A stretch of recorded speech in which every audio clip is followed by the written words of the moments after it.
されども、今回もちゃちゃっと作っていきたいと思います。引き続き暑い日が続くんで、きゅうりをマリネしていこうかと。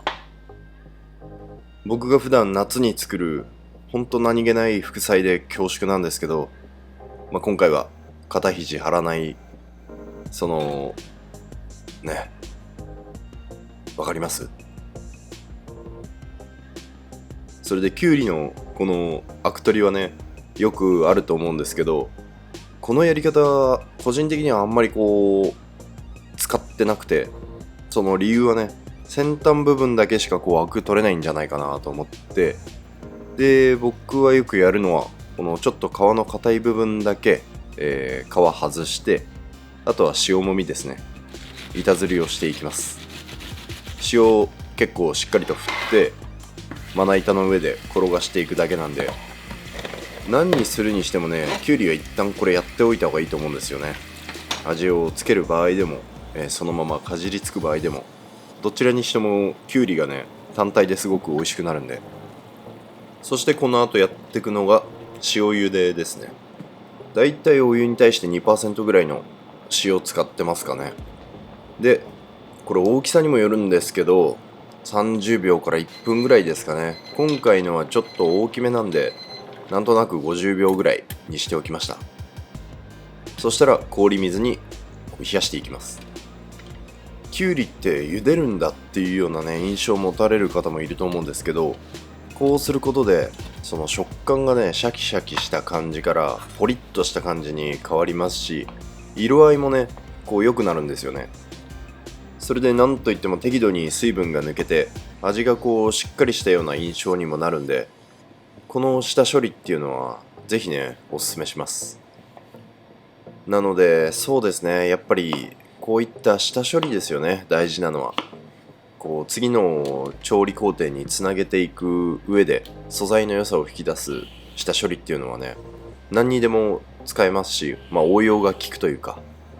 そういったちょっとした考え方、意識を持っておくだけでだいぶね、出来上がりっていうのは変わってくるんじゃないですかね。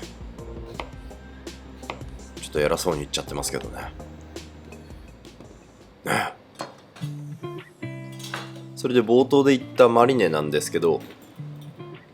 基本的には使っていくのは醤油と、あとお酢と蜂蜜ですね。旨味足しとしてはこのチキンブイヨン、鶏ガラスープでもいいですね。チキンブイヨンはちなみに粉末の市販で売ってるやつですね。それをお湯で溶かしたのを加えました。で蜂蜜は砂糖でもいいんですけどね、やっぱ蜂蜜の方がコクが出るんで、僕は蜂蜜を使います。それで辛味として一味唐辛子です。そしたら一旦沸かしていきましょう。きゅうりにもさっと下味の塩を振って全体に混ぜ合わせておいたら、この沸いた調味料ですね、一煮立ちさせて、このきゅうりが入ってるボウルに加えていきます。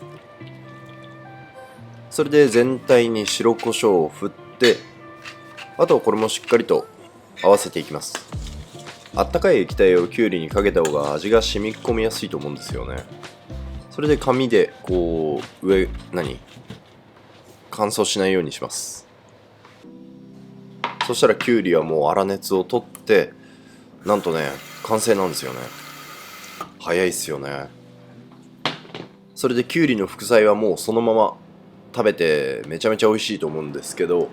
それだけじゃなくてね、鶏だったり豚肉に合わせてもいいんで、今回は豚バラ肉をですね、しゃぶしゃぶにして、そこにそのきゅうりを添えるといったような感じです。で豚はなるべくね、周りに片栗粉ではたいた方がパサつきづらい、柔らかさがしっかりと残るような感じで茹でることできるんですけど、ちょっとね、一枚一枚片栗粉をね、まぶすのが手間だったんで、お湯にね、だいたい 500cc に対して、小さじ1杯ぐらいの片栗粉で茹でました。小さじ1から2ぐらいですかね、場合によります。それで、粗熱が取れたきゅうりですね、常備菜としては完璧な形になりました。ちなみにごま油と、ごまですね、入れ忘れたんで後から加えます。どちらも適量でいいと思うんで、入れ忘れないようにだけはしましょう。これ最低2時間ぐらいは寝かしておきたいです。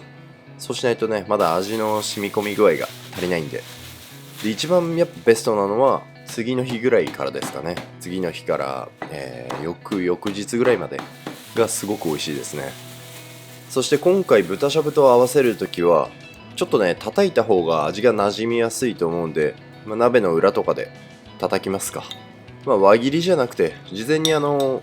のきゅうりのマリネ作るときに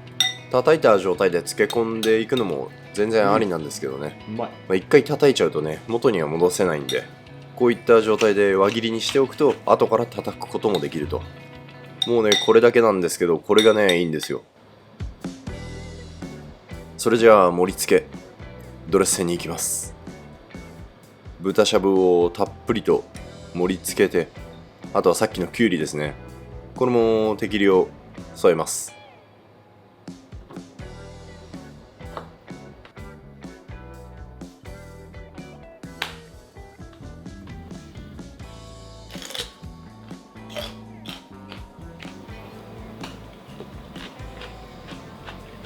うわ、うまい。いやー、めちゃくちゃうまい。もうこれでいい、ずっと。うまっ。豚しゃぶとも合う。基本大体何にでも合うね、これ。ピリッと辛くて酸味が効いてるのがすごいいいですね。夏バテをもう克服できるんじゃないかっていうぐらい体に。やっぱあるしね、きゅうりの下処理することと茹でて食感をね生かすっていうところがすごく大事なんじゃないかなと思いますけどね。それだけでね、もうきゅうり自体全然変わっちゃいますからね。いい意味で何にしてもうまい。これが主食と言っても過言じゃない。豚が付け合わせというわけで、きゅうりのマリネでした。下処理もぜひ参考にしていただけたらと。それじゃまた次回の動画でお会いしましょう。アビアント。